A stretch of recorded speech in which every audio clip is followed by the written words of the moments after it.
না, অবশ্যই definitely miss করব, বাট আসলে এই কোশ্চেনটা আমার মনে হয় কেন করলেন আপনি, আমি আই ডোন্ট নো।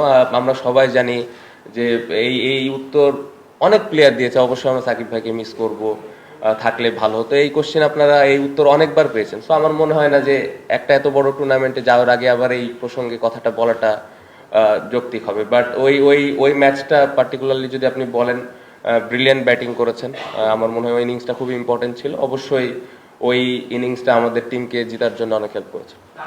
না, যে 15 জন ক্রিকেটার এই স্কোয়াডে আছেন, আমি 15 জনকে নিয়ে খুবই খুশি এবং আমি কনফিডেন্ট যে এই 15 জনের ভিতরে যেই খেলবে সে মানে একা হাতে ম্যাচ জিতাইতে পারে, ওই অ্যাবিলিটি সবার আছে। সো আমি কোয়াইট হ্যাপি যে স্কোয়াডটা আমাদের আছে।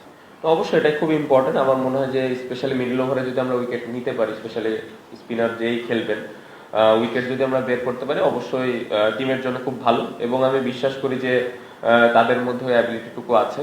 এবং একটা লাস্ট সিরিজটা হয়তো হয় নাই, ওয়েস্ট ইন্ডিজের কথা আপনি যদি বলেন, ওই সিরিজে হয়তো আমরা মিডল ওভার উইকেটটা নিতে পারি নাই। তার মানে এই না যে আমরা সামনের যে ম্যাচগুলো খেলবো এখানে পারবো না। সো অতীতে আমরা এরকম অনেক ম্যাচ আছে যে মিরাজ মিডল ওভার উইকেট নিয়ে খেলা জিতেছে, নাসুম উইকেট নিয়ে জিতেছে, রিশাদ টি-20তে আমি একটু আগে বললাম। সো অ্যাবিলিটি সবারই আছে।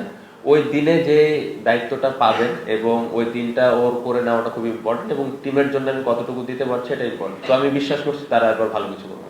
না, আমার কাছে এরকম কোনো কিছু মনে হয় না। এখানে যে 8টা টিম আছে, 8টা টিমই ডিজার্ভ করে চ্যাম্পিয়ন হওয়ার জন্য, এবং এই 8টা কোয়ালিটি টিম। এবং আমি বিশ্বাস করি আমাদের টিমের ওই অ্যাবিলিটি আছে। বাড়তি প্রেশারের কথা আমার মনে হয় না যে কেউ বাড়তি প্রেশার ফিল করবে, কারণ সবাই এটাই চাচ্ছে, সবাই এটাই চায় মনে প্রাণে, এবং সবাই এটাই বিশ্বাস করে যে আমাদের ওই অ্যাবিলিটিটা আছে। আমাদের রিজিকে আল্লাহ কি লিখে রেখেছেন আমরা জানি না, বাট আমার কাছে মনে হয় যে আমরা ওইভাবে মেহনত করতেছি, ওই আমাদের অনেস্টির সাথে আমরা কাজ করছি, এবং প্রত্যেকটা প্লেয়ার বিশ্বাস করি যে আমরা ওই আমাদের যে লক্ষ্য ওই লক্ষ্যে পৌঁছাতে পারবো। না, আমি একটু আগে বললাম যে ইন্ডিভিজুয়াল আসলে চিন্তা করছি না। তাদের পুরা টিমটাই ভালো দল। শুধু ইন্ডিয়ার কথা বলবো না, পাকিস্তান, নিউজিল্যান্ড, 3টা দলে খুবই ব্যালেন্স একটা দল। সো 3টা দলের সাথে আমাদের কষ্ট করে খেলতে হবে। লাস্ট সিরিজটা ইনজুরির কারণে আমরা 2-3টা প্লেয়ার খেলতে পারি নাই।